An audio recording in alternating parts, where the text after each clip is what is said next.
Welcome to the July 3rd edition of the Sideline View. This week our special guest is Joe Haeg, Brainerd High School graduate and starting offensive tackle for the North Dakota State University Bison, the FCS Division 1 champions for 2 years in a row. That sounds pretty good, I think, doesn't it? Yeah, it was a blast. Tell us a little bit about Joe. I mean, after you left Brainerd, kind of how the recruiting process started, where you ended up there, and then maybe started off with your freshman year, you redshirted, you didn't play, but you actually did get to be part of the winning the national title. You were down there, but just kind of tell us how you progressed from Brainerd to NDSU. Well, started off, high school. Towards the end of my junior year, I would just receive a couple letters from Division II teams around the state, and then North Dakota State called me and they wanted me to go to their camp. And I went there, and the coaches really liked me. I wasn't probably the top guy there at the camp. There were a lot of good players there, but I really, the coach liked me a lot, my work ethic and my technique and stuff like that. And then just going through the season, slowly more and more coaches started talking to me, and then it came down really to I knew I wanted to play Division I, so I went to a visit at UND, and then they were going to offer me, but then their offensive line coach left, so that whole thing, and so I was offered a walk on there, and then I was also offered a walk on NDSU, and I always liked the coaching staff at NDSU. I liked the offensive line coach, and I ended up just going there. Good decision as it turned out. But yeah. And then this last year now, as a redshirt freshman, you started every game, and you guys obviously went on to win the national title. And I see you led the conference. NDSU led the conference in scoring and rushing, I think it was, and you also had two 1,000-yard running backs. But it was a great year, and just talk about that season, and then obviously culminating with the national championship. Well, I came into to this season, this most recent season, kind of just as a backup. The coach, was looking at me as, possibly either just a backup, specifically left tackle, or kind of backup for both. And then just going through fall camp, I started, earning my position at the backup right tackle position. And then finally, coach gave me the shot at right tackle, and then, I took it and ran with it. And then, it was during the season. It was, the first couple of games were a little scary, but once you get done with the first play, it's just pretty much like practice again. And just through the season, you could just, tell when I would watch myself on film, I became more comfortable, and started being able to not just say, oh, okay, I blocked this guy. I now was, watching the defense, and seeing what they're doing and be able to kind of read them in their own way.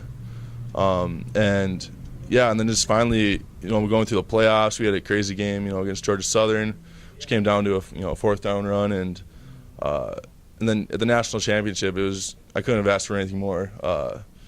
All of our fans, we had more fans there than Sam Houston State, and they're only 3 hours away, and our fans drove probably like 16 hours down to Texas, and just an unbelievable experience.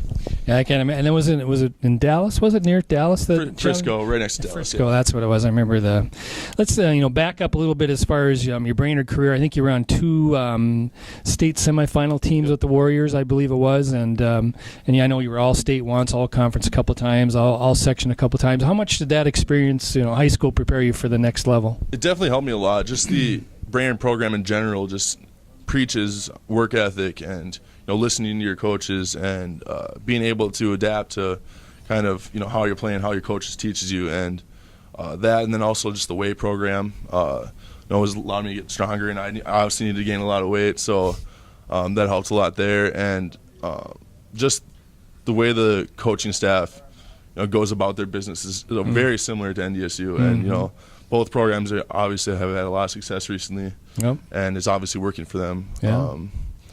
And just, So a good preparing ground pretty much in Brainerd, obviously. Exactly. So and a good experience as well. But let's see, what are you up to now? 6 what and how much? I'm 6'6" and about 293. Wow. So is the goal to stay kind of there, or do they want you to be a little bigger yet? Yeah, they'd like to get me to get to at least like 295, 300 possibly by fall. Okay.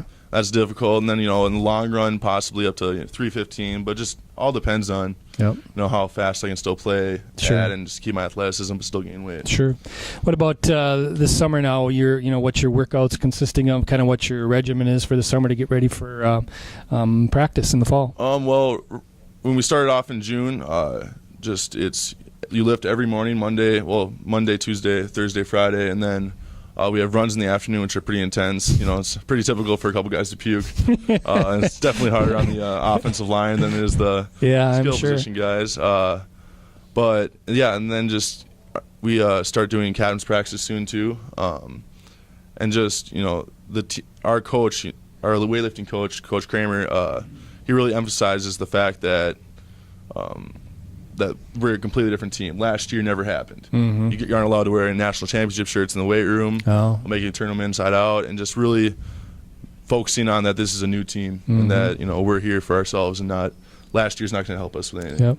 So what are your hopes here this year now coming in? Obviously, you got a starting spot you want to protect. You want to work to keep that, and then just kind of what are your hopes? What does it kind of look like, an outlook for the Bison for this season? It looks really good. We only lost 2 starters from last year, and both positions we have really good depth at, and our offensive line we have 4 returning starters, which will be really easy for whoever the 5th guy is.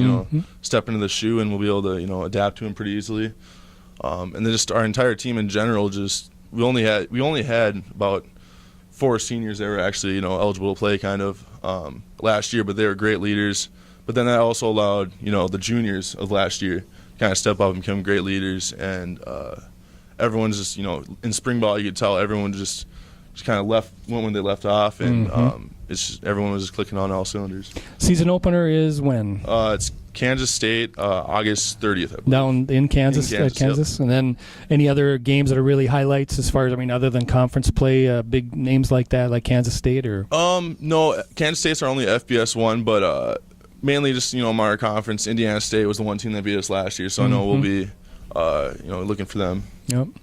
And being that we're at the hockey house, Joe, I actually was a hockey player at one time, and I think he said, you played through up to your sophomore year? Is that right? Yep, I played my sophomore year. Oh, you did? Last okay. year, university. It was a great time. I would not have liked to have run into you on skates, let alone on a football field, but we just had to give a little plug for the hockey house here, being Joe's a former hockey player. So I think, anything else, Joe, you can think of about this coming up or this season? Or I was really excited and can't wait to see what happens. Well, we're looking forward to following the Bison again. It's been fun. It's always neat to have a Brainerd connection at the next level. So, and we also appreciate immensely you coming by today, taking out time from your short week back in town until you go back up there. So thanks so much. And Jeremy will be back next week here at the Hockey House. So thanks for joining us. Thanks.